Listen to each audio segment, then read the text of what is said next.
মানুষ যখন ঘরের বাইরে কাজ করে তখন এটা হয় চাকরি কাজ, এটার মূল্য অনেক বেশি, কারণ এখানে বেতন পাওয়া যায়। আর আপনি ঘরে বসে যতই পরিশ্রম করেন না কেন,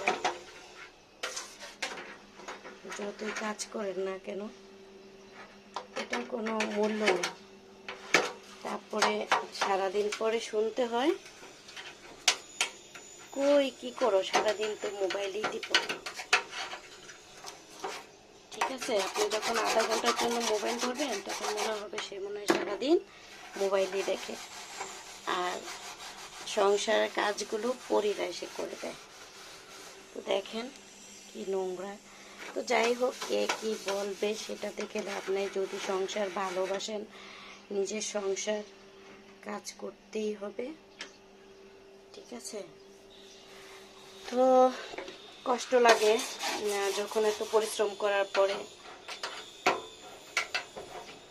কথা শুনতে হয়, তখন অনেক বেশি খারাপ লাগে। তো আমার চুলাটা একটু ক্লিন করে নিলাম, শুক্রবার আজকে। ঠিক আছে, তো সবাই ভালো থাকবেন। আল্লাহ হাফেজ।